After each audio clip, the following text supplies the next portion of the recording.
The detection arrays scattered across the Kuiper belt registered the anomaly first. A ripple in spacetime, localized and controlled, emanating from Earth's newest colony ship as it engaged its experimental faster-than-light drive. The New Horizon vanished from normal space for exactly 3 seconds before reappearing 2 light hours away. Humanity had just announced its presence to the galaxy. The response came within 48 hours. Ambassador Marcus Webb stood on the observation deck of the International Space Station, watching something impossible materialize in the space between Earth and Luna. No ship, no vessel in any conventional sense.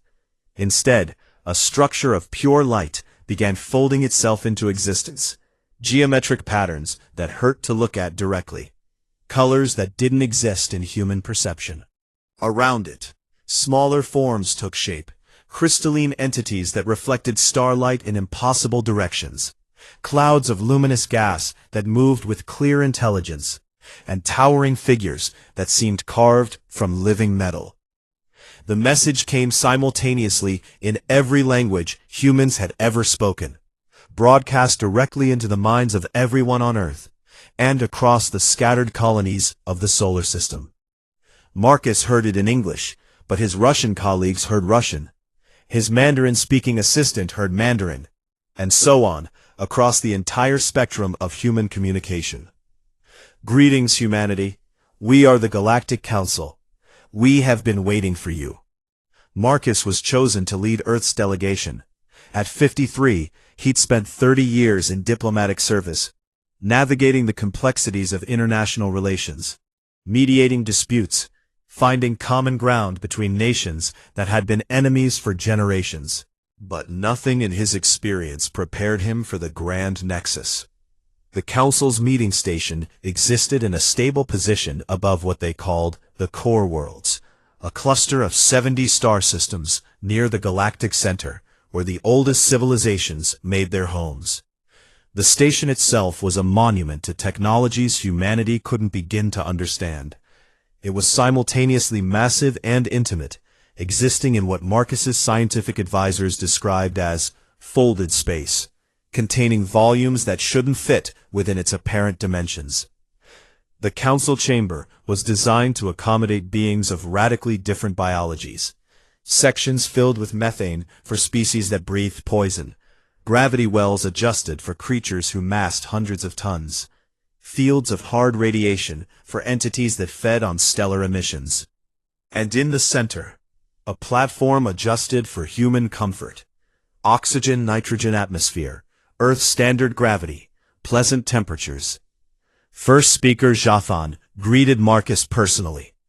The being appeared as a vaguely humanoid figure, composed of living light, its form shifting subtly as it communicated, colors and patterns flowing across its surface in ways that Marcus's translator implant rendered as words. Ambassador Webb, humanity is the 437th species to achieve faster-than-light travel, and thus qualify for contact under Council protocols. We extend to you the same invitation we have extended to all who reach this threshold. Join the greatest civilization the universe has ever known. The presentation that followed was magnificent. Holographic displays showed the span of Council authority. 70,000 inhabited worlds, 5 trillion sentient beings, 8 million years of unbroken peace and prosperity. Jathan explained how the Council's 12 founding apex species had eliminated war, poverty, and disease across their domains. How they'd established universal laws that protected all beings, regardless of their origin or biology. How younger species were welcomed and guided through the difficult transition from isolated primitives to members of galactic society. We understand this is overwhelming, Jathan said, its light pulsing with what Marcus's translator interpreted as compassionate understanding. You are barely beyond your homeworld. Your technology is primitive. Your society still struggles with divisions and conflicts that we resolved millions of years ago. But we see your potential. With our guidance, humanity can join us. You need never face the darkness alone again. The other council members spoke in turn. Kreoth, a silicon-based ancient, whose form resembled a mountain of living crystal, described the technical marvels humanity would access. Power generation beyond human imagination, medical technology that could extend lifespans for centuries, computational systems that made Earth's best artificial intelligence look like an abacus. Threnalta the Eternal, a being whose body existed partially in dimensions humans couldn't perceive, spoke of the cultural richness humanity would experience, art forms that engaged senses humans didn't possess, philosophies developed over millions of years, music that could restructure reality itself. But there were conditions. Zothon presented them as reasonable guidelines, standard procedures applied to all emerging species during their integration period. First, humanity would accept a territorial limitation. They would be assigned a sector of space, 12 star systems selected for their resources and habitability. Expansion beyond this sector would require council approval, granted only after humanity demonstrated the maturity to manage larger territories responsibly. Second, all human scientific research would be shared with the council archives. This was framed as both a benefit and a requirement. Humanity would gain access to millions of years of accumulated knowledge, and in exchange, they would contribute their own discoveries to the collective wisdom. Third, humanity would accept council observers who would help guide human development. These advisors would be embedded in human governments and research institutions, offering wisdom and ensuring humanity didn't accidentally develop technologies or policies that could harm themselves or others. Fourth, humanity would submit to periodic cultural compatibility assessments to ensure they were adapting successfully to galactic civilization. Species that integrated well would gain increased freedoms and responsibilities. Those that struggled would receive additional support and oversight. The document ran to 3,000 pages of detailed protocols, restrictions, and obligations. But it also promised marvels: freedom from want, protection from the hostile species that lurked in the galaxy's darker regions, mentorship from civilizations that had solved problems humanity still struggled with, a place in something greater than themselves. Marcus consulted with his team, scientists, military advisors, sociologists, representatives from every major nation and cultural group on Earth. The debate lasted for weeks. Some argued that the restrictions were too severe, that humanity should develop independently. Others countered that refusing the Council's invitation would leave humanity vulnerable and isolated in a dangerous galaxy. The promise of extended lifespans alone swayed millions. The technology to feed every human, to cure every disease, to end scarcity. How could they refuse? In the end, pragmatism won. Humanity was weak, primitive, barely capable of reaching their own moon 50 years earlier. The Council offered safety and advancement. The restrictions seemed reasonable, temporary measures for a species that was, in galactic terms, barely more than children. Marcus returned to the Grand Nexus. The signing ceremony was broadcast to every Council world, witnessed by trillions. He stood before first speaker Zothon, the holographic document floating before him, and pressed his hand against the signature field. The Integration Accord bound humanity to the Galactic Council's authority. Earth celebrated. Across human settlements, from Luna to the mining stations in the asteroid belt, people rejoiced. Humanity had joined the galactic community. They had protectors now, teachers, allies. The future looked brighter than ever before. The first Council Oversight delegation arrived 3 months later. They were polite, professional, and absolutely thorough. They began reviewing every aspect of human society, flagging concerns, making recommendations, issuing the first of what would become an endless stream of compliance requirements. Marcus watched them work, and felt the first stirrings of unease. But he pushed the feeling down. This was the price of admission to something greater. Surely, it would be worth it.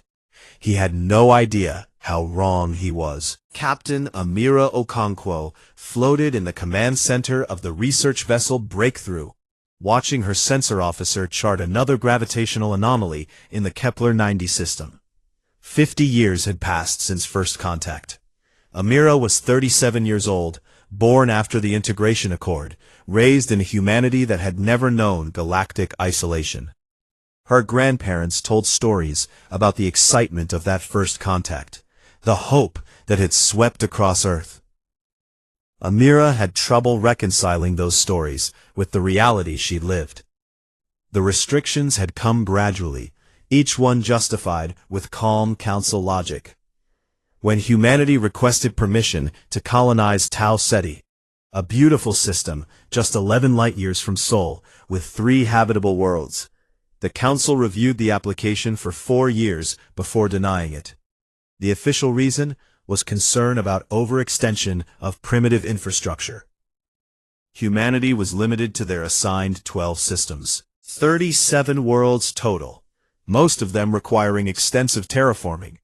Meanwhile, human population had swelled past 15 billion. The colonies were overcrowded. Earth was straining. Humanity needed room to grow, but every expansion request disappeared into council bureaucracy. The scientific restrictions were even more frustrating. Dr. Sarah Chen, humanity's leading neurologist, had developed a revolutionary treatment for Alzheimer's and Parkinson's diseases using quantum-entangled neural interfaces. The breakthrough had taken 20 years and represented a genuine leap in human understanding of consciousness itself. Chen was preparing to begin human trials when council observers shut down her research. The official classification was potentially disruptive technology, requiring compatibility review. The council explained that premature enhancement of human neurology might create cultural dissonance with baseline human populations. Chen's protests were ignored. Her research was confiscated, uploaded to council archives, and locked behind access restrictions that would require centuries of bureaucratic approval to penetrate. It happened again and again. Dr. James Rodriguez developed a fusion reactor design that could have provided limitless clean energy to human colonies. Too advanced, restricted. The terraforming team on Kepler 442b created an atmospheric processor that could make marginal worlds habitable in decades instead of centuries. Potentially destabilizing, restricted. A team of human engineers designed ships incorporating phase-shifting technology that could revolutionize travel. Dangerous, immediately classified, and suppressed. Humanity had learned to expect it. Innovation was punished. Ambition was restrained. The Council's oversight had evolved from guidance to control, from mentorship to stranglehold. And yet, most humans accepted it. The Council provided medical treatments that extended human lifespans to an average of 150 years. They'd shared agricultural technology that ended hunger. They offered protection from hostile species that humanity was too weak to face alone. It was a comfortable cage, and most humans had adjusted to its dimensions. Amira was different. She joined the research service specifically because deep space exploration was one of the few fields where humans still had some freedom. Out here, beyond the colony worlds, she could still feel like humanity had a future beyond managed decline. Her current mission was mundane, mapping gravitational anomalies around Kepler-90's outer planets, data that would be filed away in archives and probably never reviewed. But it was her mission, relatively unsupervised, and it kept her away from the stifling atmosphere of the core colonies, where Council observers monitored every aspect of human life. The anomaly her sensors detected was unusual, a mass signature in the Kuiper belt equivalent of Kepler-90, but the orbit was wrong, too stable, too circular. Natural objects this far from a star followed elliptical paths. This was something artificial. Helm, adjust course. I want a closer look at Contact Sierra 7. Her pilot, Lieutenant Marcus Chen, no relation to the famous neurologist, though he'd taken some ribbing about it, adjusted their trajectory. The breakthrough was small, barely qualifying as a research vessel, but it was fast and maneuverable. They closed on the anomaly over 6 hours. What they found changed everything. The ship was clearly ancient. Its hull was pitted with micrometeorite impacts, radiation scored, cold as the void around it. The design was unlike anything in human or council databases. Organic curves, asymmetric structures, ports and openings in configurations that suggested radically different biology. The vessel was massive, easily 2 kilometers long, tumbling slowly in the darkness. No power signatures, Chen reported. No radiation, no heat. It's been dead a long time. How long? Amira asked. Based on the impact patterns and radiation scoring, 600 years, give or take. 600 years. Centuries before humanity even achieved spaceflight. Amira felt her pulse quicken. Can we access it? There's a breach in the forward section. Looks like an old collision. We could EVA in. Protocol said contact Council authorities before investigating unknown vessels. But Protocol also said everything humanity discovered belonged to Council archives, restricted and controlled. Amira made a decision that would haunt the rest of her life, though not in the way she expected. Suit up. We're going in. The interior of the alien ship was a frozen tomb. Bodies, or what remained of them, floated in some compartments. Strange beings with 6 limbs and bioluminescent organs that no longer glowed. The ship's structure suggested a civilization that valued art alongside function. Even dead and frozen, the vessel was beautiful. Chen found the data core in what they guessed was the bridge. The technology was compatible enough with human systems to interface, though the information architecture was alien. It took Chen 3 hours to crack the encryption. Encryption that used mathematical principles humanity hadn't discovered yet, which said disturbing things about how far this species had advanced. The logs played in a language the breakthrough's computer couldn't translate initially, but the ship's own translation matrix was still partially functional, designed to facilitate communication with other species. Gradually, meaning emerged from the alien syntax. The species called themselves the Saran. They'd achieved faster-than-light travel 643 years ago. The Galactic Council had contacted them within days. The Council had offered them the same beautiful promises they'd offered humanity. Partnership, protection, guidance, a place in something greater. The Saran had accepted. They'd signed the Integration Accord. They'd accepted territorial restrictions, scientific oversight, cultural monitoring. And they'd thrived. At first, the Council delivered on many of its promises. Saran lifespans increased. Their colonies prospered within their assigned territory. They contributed art, music, and scientific insights to the Council archives. But after 2 centuries, the Saran began to realize they weren't progressing. Their territorial requests were perpetually denied. Their scientific research was increasingly restricted. Their culture was being preserved, which meant frozen, unchanging, managed like a museum exhibit. The Council observers had evolved from advisors to administrators, their guidance becoming orders that couldn't be refused. The Saran population, once 12 billion, had stabilized at around 5 million. Not through war or plague, but through managed population controls the Council insisted were necessary for sustainable development.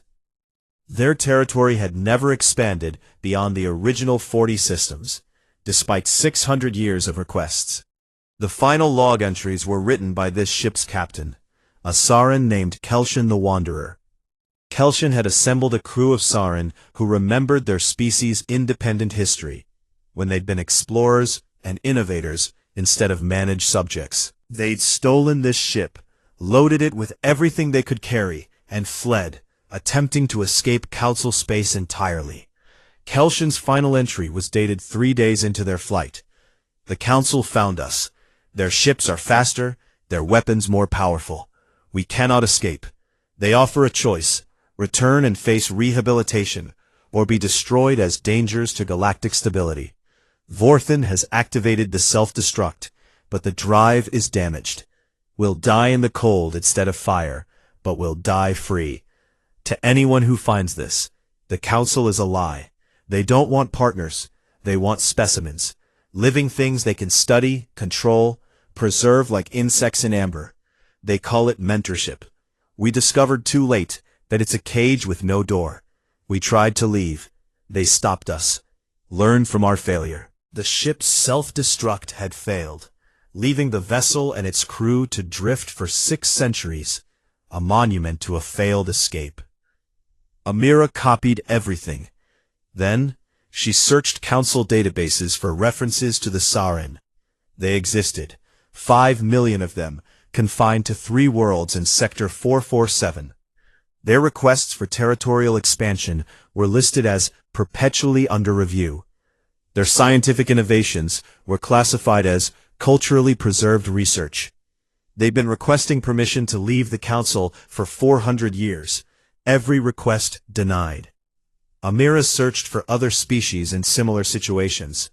She found 43 of them, civilizations that had accepted the Integration Accord and found themselves frozen in time, their growth stunted, their autonomy stripped away generation by generation. Some had been restricted for thousands of years. A few had tried to leave, like the Sarin. None had succeeded. The Council wasn't elevating younger species. It was collecting them. And humanity had walked willingly into the same trap.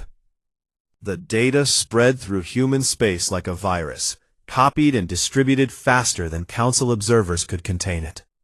Amira transmitted everything to the Research Directorate on Mars.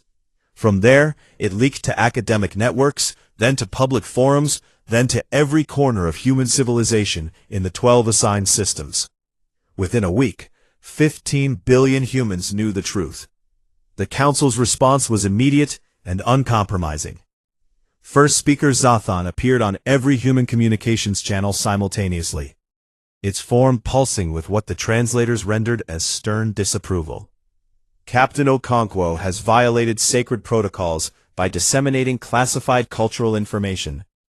This data represents sensitive details about other species who have the right to privacy regarding their developmental journeys. The material has been taken out of context, misinterpreted through humanity's limited understanding, and weaponized to serve a destructive narrative. Jathan continued. The Sarin records represent a radical minority perspective from 6 centuries ago. The Sarin people are thriving under Council stewardship. Their culture preserved, their needs met. Captain Okonkwo will surrender herself for corrective education immediately. All copies of the restricted data must be deleted. Failure to comply will result in sanctions. But the data was already everywhere. Humans read the Sarin logs and saw their own future. The debates that erupted across human space were fierce and fractured. Earth's government, led by Chancellor Marie Dubois, advocated for negotiation. We can't fight the Council, she argued in an emergency session of the Unified Parliament. They control technology we can't match, military forces we can't defeat. We're 43 colonized worlds against 70,000. Our only option is diplomatic revision of the Integration Accord. Others disagreed violently. Dr. James Rodriguez, the engineer whose fusion designs had been suppressed, led the opposition. They're not interested in negotiation. Look at the Sarin, 600 years of requests, all denied. Look at the Vorkai, the Srenti, the dozens of others trapped in the Council's amber. When has the Council ever voluntarily reduced its control? Never. Because their entire system depends on keeping us subordinate. The Council offered a compromise. They would schedule formal negotiations to discuss potential modifications to humanity's status under the Integration Accord. The hearing would take place in 18 months, conducted according to Council protocol, with outcomes subject to standard review processes. It was the same answer they'd given every restricted species. Paperwork, bureaucracy, processes designed to delay and deflect until the troublesome population gave up or died out. Then the plague hit Kepler 442b. The colony was home to 2 million humans, mostly mining families extracting rare elements from the system's asteroid fields. The pathogen appeared without warning, a mutated virus that thrived in Kepler 442b's lower gravity environment. It spread through the population like wildfire. Hemorrhagic fever, organ failure, death within 72 hours of infection. The colony's medical facilities were overwhelmed within days. Earth's medical teams worked frantically on a cure, but they were starting from zero. The pathogen was unlike anything in their databases. Conservative estimates suggested they'd need 6 months to develop a treatment. The Council possessed technology that could synthesize a cure in days. Humanity begged for help. The request went through Council channels: initial processing, compatibility review, resource allocation assessment, ethical considerations evaluation, political impact study. 7 different committees examined the request from different angles, each one taking weeks to reach preliminary conclusions. Chancellor Dubois contacted First Speaker Jathan directly, bypassing normal channels. "Please, people are dying. You have the cure. We're not asking for the technology, just the medicine itself. Help us." Jathan's response was delivered with what sounded like genuine sympathy. "Chancellor, we understand your distress. But Council protocols exist for important reasons. We cannot simply override established procedures, even in emergencies. Such precedents would undermine the very structures that maintain galactic stability. The review process will be completed as quickly as possible." "How long?" Dubois demanded. 6 to 8 weeks for preliminary approval. Then production and distribution authorization, perhaps another 4 weeks. Be patient. We will help. On Kepler 442b, people died at a rate of 3,000 per day. Human medical teams worked without sleep, trying everything. Some experiments showed promise, but human technology was too limited. They needed Council medical equipment to synthesize the complex proteins their research indicated might work. That equipment was available on the Council Observer Station in Earth orbit. Requests for access were denied, pending completion of the emergency review process. 53,000 humans died before the Council's cure arrived. Another 11,000 died during distribution because Council protocols required extensive verification procedures before administering treatment. By the time the plague was contained, Kepler 442b had lost nearly 4% of its population. The Council offered the cure for free. They also offered a solution to prevent future medical emergencies.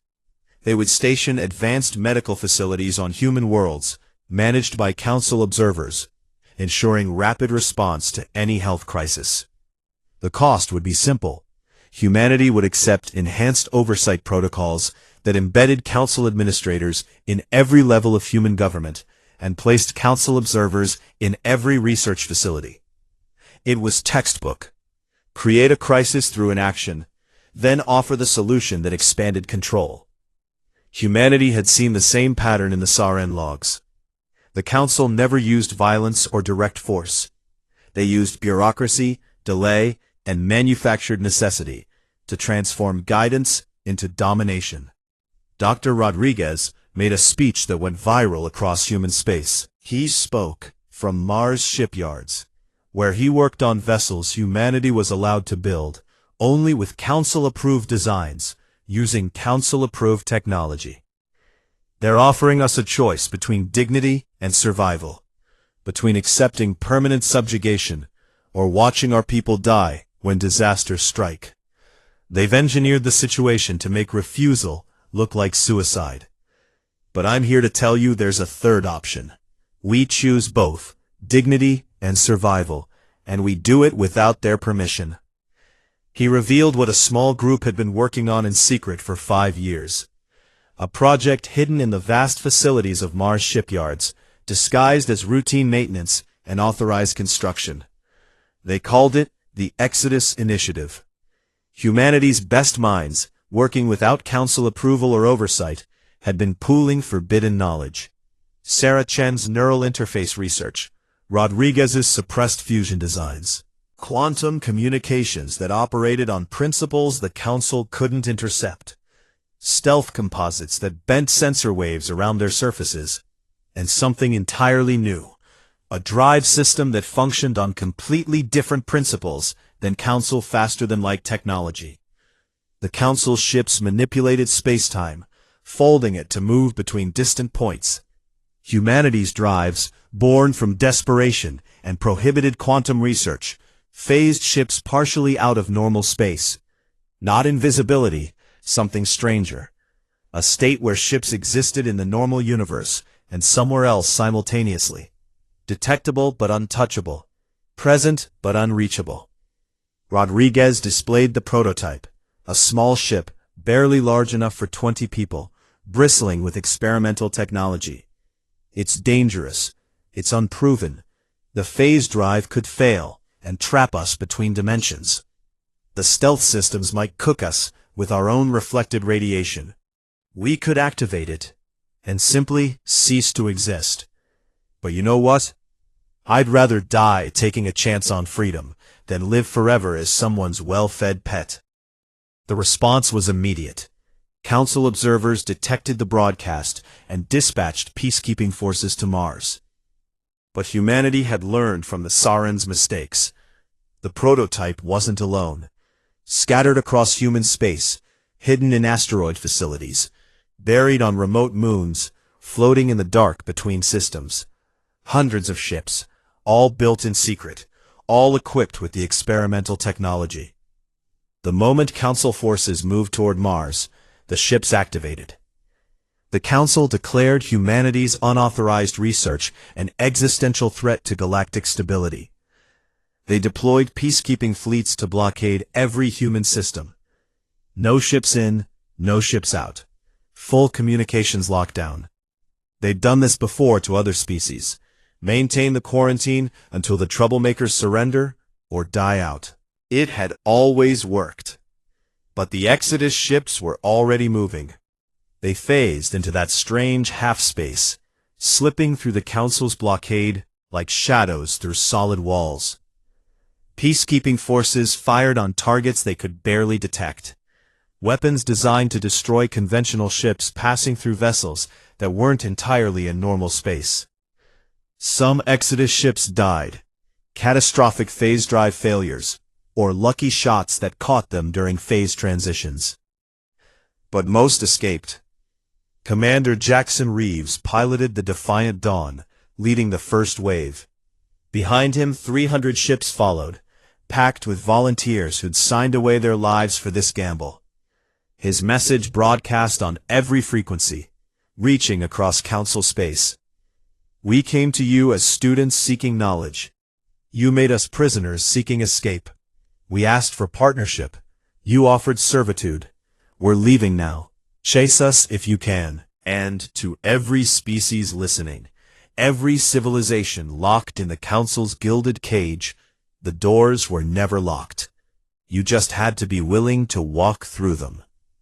The great departure had begun.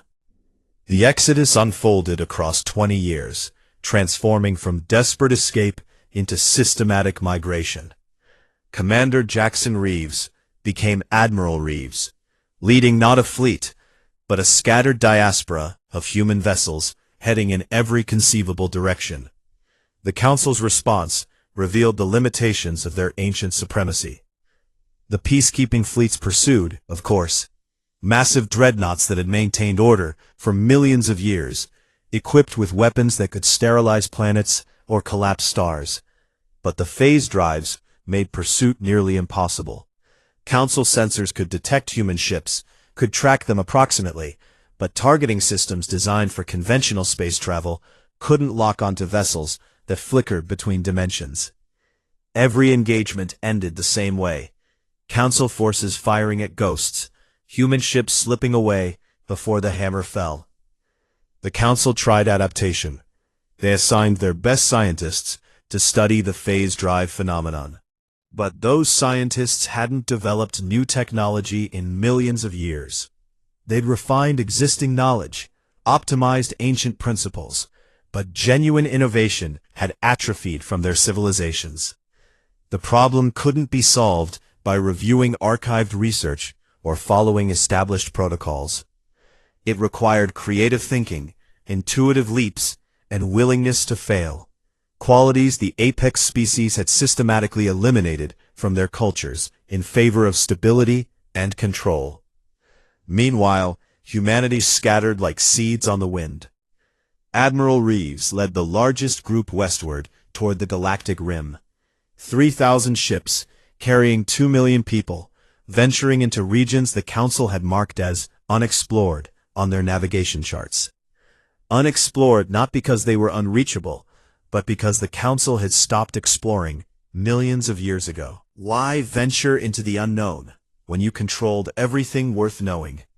They found habitable worlds within 6 months, planets that had never known sentient life, systems rich with resources, space with room to grow.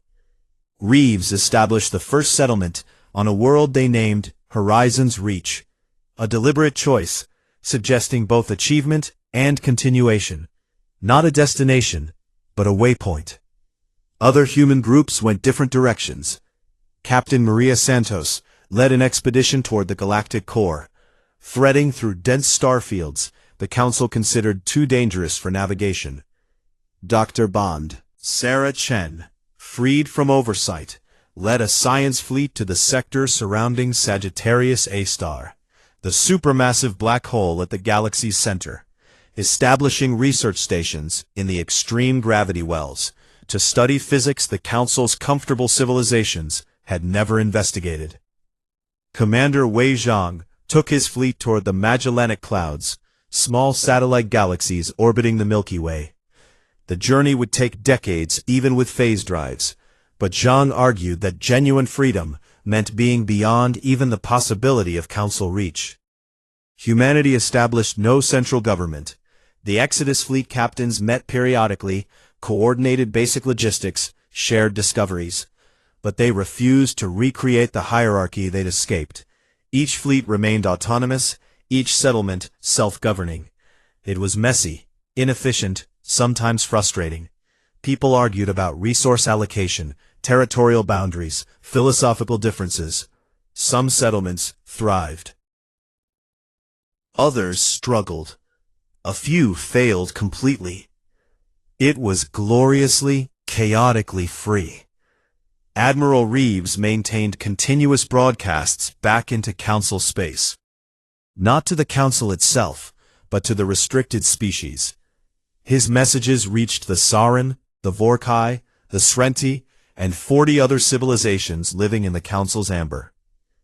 We were told the Council represents order and wisdom. We found only stagnation and control. They promised protection. What they delivered was suffocation. They offered guidance. What they provided was chains. We're leaving to find our own path. To any species listening, you don't need their permission to be free. The cage only works if you believe you're safer inside. The message resonated. The Vorkai, restricted for 2,000 years to 15 worlds, despite having a population of 40 billion, launched their own unauthorized colony mission. 500 ships, built in secret, fled Vorkai space using drives the Council had forbidden them to develop. The Council's peacekeeping forces intercepted 60 ships. 440 escaped.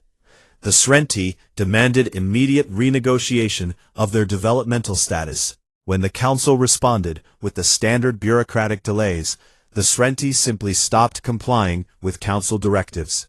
They expanded into adjacent systems without authorization. They developed prohibited technologies openly. The Council sent peacekeeping forces. The Srenti fought back, using weapons they'd been developing in secret for centuries. Even species that hadn't been overtly restricted began questioning the order they'd accepted. The Krell hegemony, a civilization that had joined the Council voluntarily 300,000 years ago, formally requested termination of their membership. The Council denied the request, citing irreversible integration of Krell systems into Council infrastructure. The Krell response was simple: then we'll build new infrastructure. The Council faced a problem their protocols had never anticipated. Humanity hadn't consolidated somewhere they could be contained. They'd scattered. There was no capital to blockade, no central government to pressure, no single point of failure. Humanity was everywhere and nowhere, impossible to corner or control. And they weren't fleeing silently. Everywhere human ships went, they encountered other species. 17 civilizations on the verge of developing faster than light travel. Species the Council had been monitoring, waiting for them to reach the threshold that would qualify them for contact and integration. Humanity reached them first. They came to the Jakari, as that species was testing their first primitive warp drive. Instead of the Council's grand promises and hidden restrictions, humans offered something simpler. Here's what we learned. Here's what worked for us. Here's what failed. Take it or leave it. Your choice. When the Zikari asked about the Council, humans showed them the Saren logs, the records of restricted species, the documented history of civilizations trapped in gilded cages. They'll offer you everything. They'll deliver you a cage you can never escape. We're offering you an alliance between equals. We'll share technology. We'll trade freely. We'll defend each other. But we'll never decide your future for you. The Zikari joined what was becoming the Free Federation, a loose alliance of species who rejected Council membership for self-determination. So did the Novari, the Kathan Collective, the Whispered Chorus, species who saw what the Council offered and chose the harder path of independent development.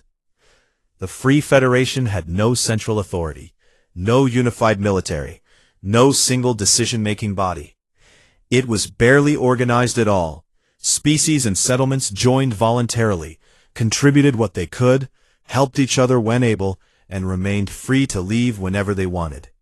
It was anarchic, contentious, and frequently frustrating. It was also growing faster than anything the galaxy had seen in 8 million years. Back in Council space, the economic impact became catastrophic.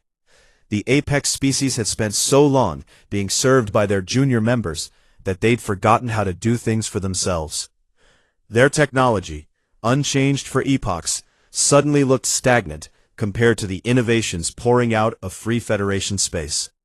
Human phase drives, Jakari biological computers, Novari gravitational sensors. Species unleashed from Council restrictions were developing new technologies at rates that shocked observers. The Council had been hoarding knowledge from restricted species for millions of years, storing it in vast archives. But hoarding wasn't the same as understanding. They'd confiscated Chen's neural interface research, but they'd never studied it, never developed it further. It sat in their databases alongside 10 million other suppressed innovations, gathering digital dust. Meanwhile, humanity was iterating Chen's research through 5 generations of improvements in 20 years. Collaborating with Jakari neurologists and Novari consciousness theorists, producing medical advances the Council couldn't match. Council observer Thalren filed a report that sent shockwaves through the Nexus. We are falling behind. Species we considered primitives are exceeding our capabilities in multiple technological domains. Our advantages in raw power remain substantial, but our lead is narrowing. Recommendation: immediate mobilization of research initiatives to close the innovation gap. The recommendation was rejected, not because it was wrong, but because the Council's civilizations had lost the capacity to follow it. You couldn't simply restart innovation after millions of years of stagnation. You couldn't recreate the cultural dynamism required for genuine advancement when your entire society was built on maintaining eternal stability. First Speaker Jatan finally convened the emergency session that should have happened 20 years earlier. The question before the Council was stark. use overwhelming military force to crush the Free Federation while they still could, or accept a galaxy that was no longer entirely under their control. Council observer Thal Ren stood in the Grand Nexus chamber and felt something it hadn't experienced in its 6,000 years of existence. Fear. Not physical fear, its crystalline body was nearly indestructible, but existential dread at watching the carefully maintained order of 8 million years crumble like sandcastles before a tide.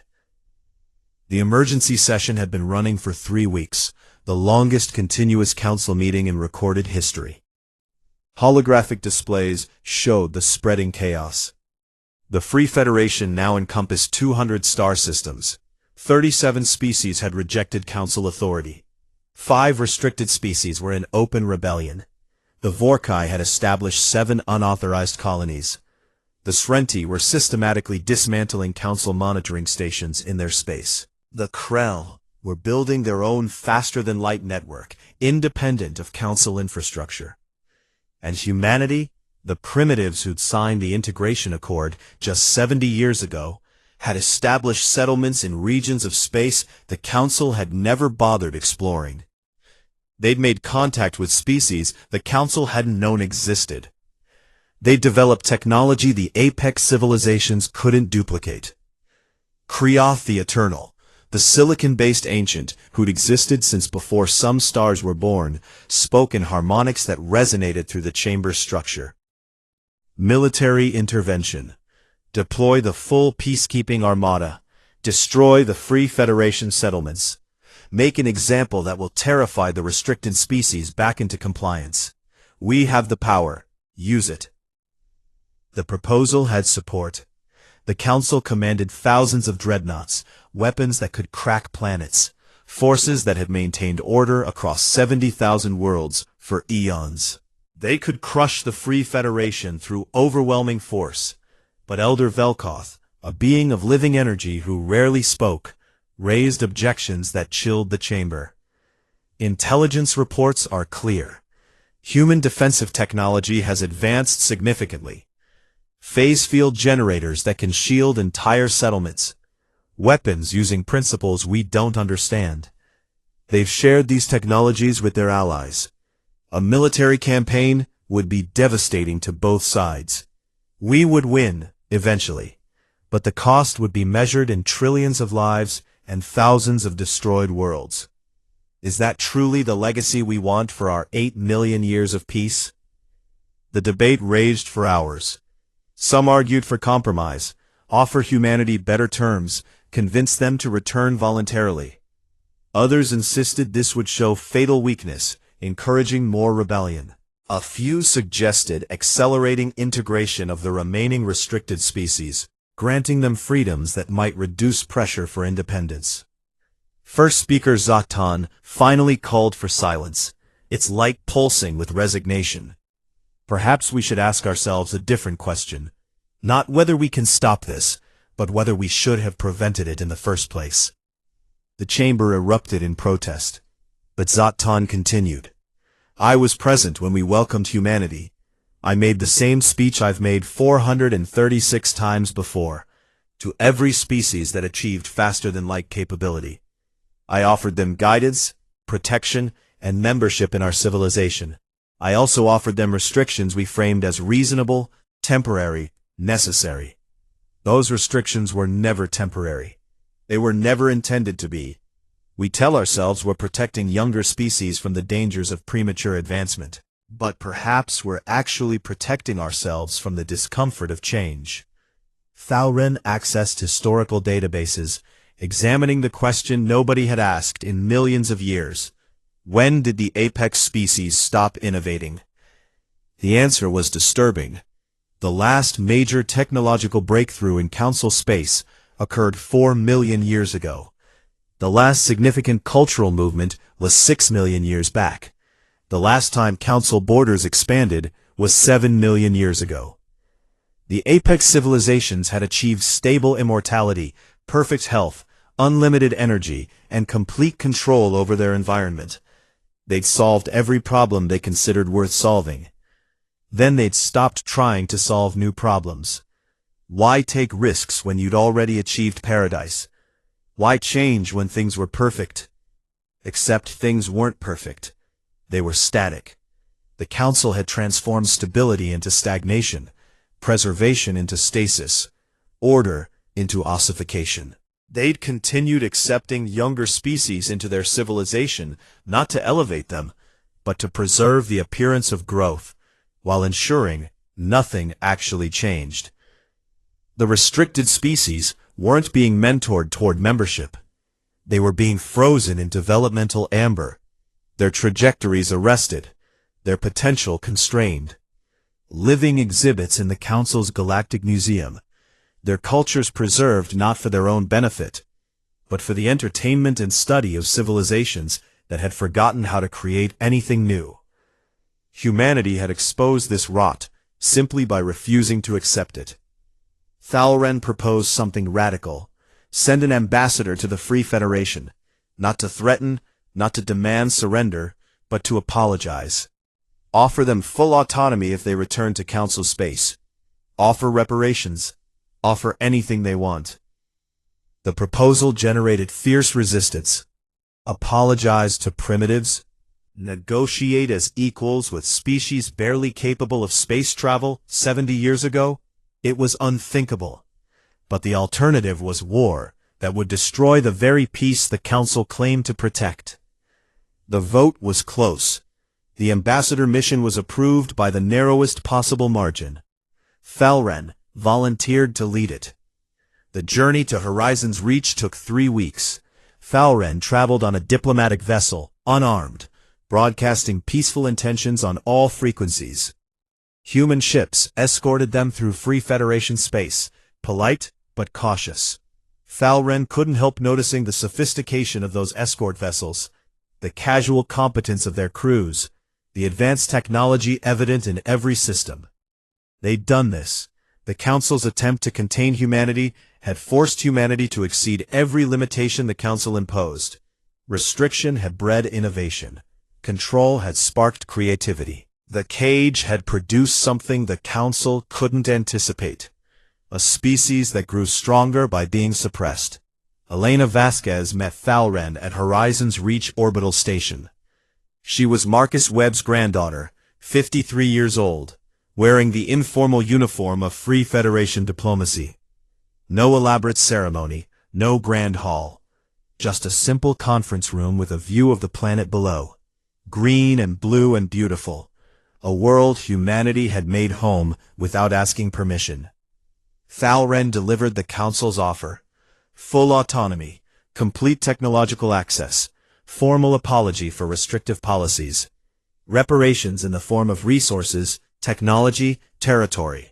Humanity could return to Council space with guarantees of equal status, treated as partners rather than subjects. The Council would revise the Integration Accord, apply the new terms to all restricted species, begin the gradual dismantling of the hierarchical structure that had defined galactic civilization for 8 million years.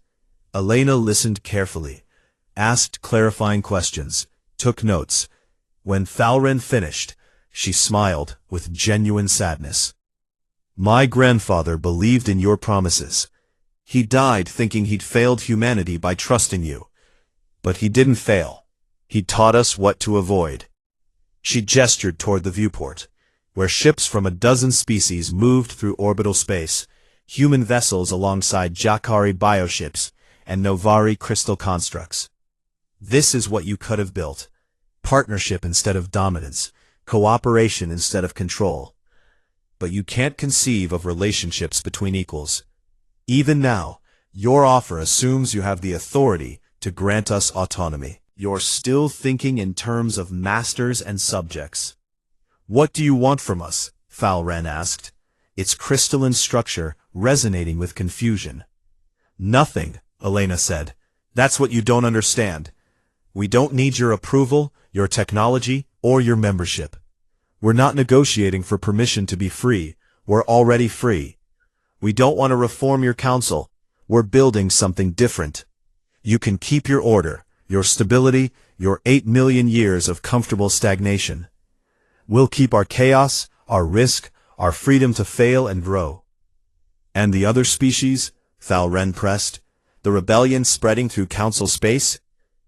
That's between you and them. We're not trying to overthrow your civilization. We're just refusing to be part of it. If others make the same choice, that's their decision. Stop thinking of it as rebellion. Think of it as evolution, the kind you stopped experiencing millions of years ago. Thalren returned to the Grand Nexus with Elena's rejection. The council received it in stunned silence. First speaker Zatan's light dimmed with something that might have been grief. They don't want what we're offering. They don't want anything from us. We've become irrelevant to them. The crisis continued to unfold. More species left council authority. The Saren finally achieved their 600-year dream of independence. The Vorkai expanded to 50 systems. The Free Federation grew to encompass 300 stars, 50 species, 10 billion sentients, building something new. Council space didn't collapse, but it contracted. The apex civilizations maintained control over their core territories, the species that chose to stay, the civilizations that preferred stability over uncertainty. They ruled 40,000 worlds, still vast, still powerful. But they ruled a declining empire, their borders shrinking, their authority eroding, their relevance fading. 20 years after the Exodus began, Thalren compiled a final report. The conclusion was devastating in its simplicity. We failed not because we were too strict, but because we never understood what we were protecting ourselves from. We feared the chaos younger species might bring. We never realized we should have feared the stagnation we'd embraced. We could have learned from them. Instead, we tried to contain them. By the time we understood our mistake, they'd moved beyond our reach. The galaxy had room for both visions now. The Council's ordered domain, stable and eternal, and slowly dying. And the Free Federation's chaotic expanse, messy and dangerous and vibrantly alive. Species could choose which future they wanted. Admiral Reeves stood on Horizon's reach, now 70 years old, watching a new colony ship depart for the galactic rim. His great-grandchildren crewed that vessel, heading toward territories their ancestors couldn't have imagined. They carried with them no central authority's blessing, no ancient civilization's wisdom, no guarantee of success. They carried only humanity's stubborn insistence that tomorrow could be different from today, that freedom was worth any risk, that cages remained cages, no matter how beautiful. Behind them, the Council could only observe, and live with the consequences of harm they'd caused, not to humanity, but to themselves, far too late to undo.